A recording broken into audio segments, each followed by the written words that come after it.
What's going on guys, Unknown Player here, and in this video we'll be taking a look at gameplay of the Sleeper Simulant, doing a few damage tests and also a review of my thoughts of the weapon fully upgraded.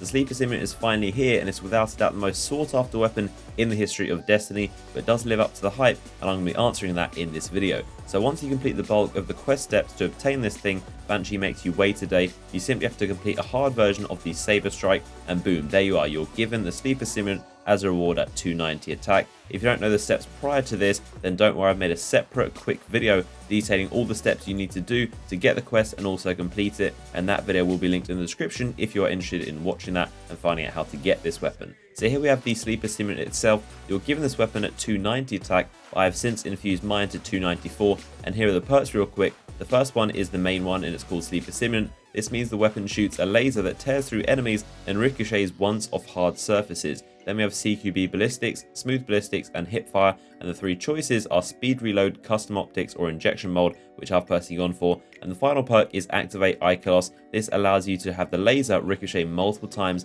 off hard surfaces. So let's take a look at this weapon and how it performs. Obviously this weapon isn't meant for killing dregs, so here we have the good old Celebrant of Oryx, who is one of the toughest enemies in the game. I have no idea why, but this guy in the Cosmodrome Patrol has somehow a ton of health, and it's a good way to do a rough damage test of how much damage weapons do against a very high tier enemy. So my light wall holding this weapon is 305, and my Sleeper Simulant, as you just saw, is 294 attack. As you can see, I'm doing 4.2k damage per precision shot, and it took 7 lasers to actually drop this guy. If you compare that to a rocket launcher, which is this raid one right here, my light holding this was 306 and the rocket launcher is 302 attack. So bear in mind it's a little bit more powerful, and also it has cluster bombs for extra damage too. So the amount of ammo you get out of one synth with my armor was 5, and it took 5 direct rocket hits with cluster bombs to do about 2/3 of damage to him. And you can see the Sleeper Simulant is roughly around 1.5 times more powerful than a traditional rocket launcher. Of course that does depend on your light level and how powerful weapons in question are, but it's roughly around 1.5 to 2 times the damage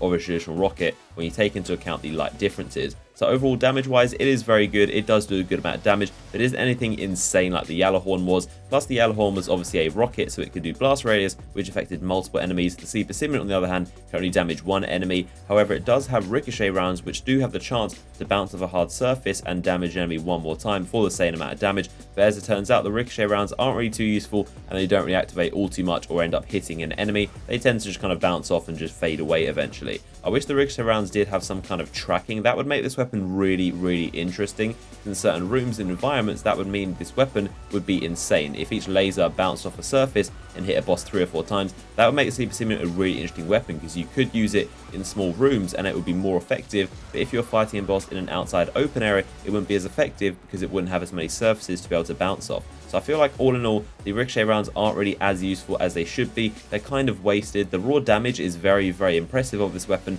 but the ricochet rounds is supposed to be the main theme of this weapon and they don't really do much. So in terms of the quest to get this weapon, I think it was pretty cool. I absolutely love the password step where you have to memorize the order that the knights spawn and then enter them into the device. I think that was a really creative step and I absolutely love things like that. I think that was a really good step of the quest, and I think it would have been cool if there was some kind of like Easter egg to actually trigger the quest instead of Bungie just turning on the quest for that day. The amount of people hunting and trying every single day to find clues for this thing was absolutely insane, and I know it's not really Bungie's fault if people get overhyped for something and expect something cool to actually trigger the quest, but it definitely was a massive disappointment to see that you simply have to just do the quest when it becomes available on that day. There were some insane theories going around the internet, but all in all it's definitely a very good weapon to have, and it will be a monster if you have solar burn on a nightfall. So you definitely want this thing and definitely try and get it if you can. Let me know your thoughts of the Sleeper Simulant in the comment section if you guys have it yourselves, or if you don't have it yet, then like I've said, I've made a separate video detailing exactly how to obtain this weapon, and that'll be linked in the description. So make sure you go check out that video,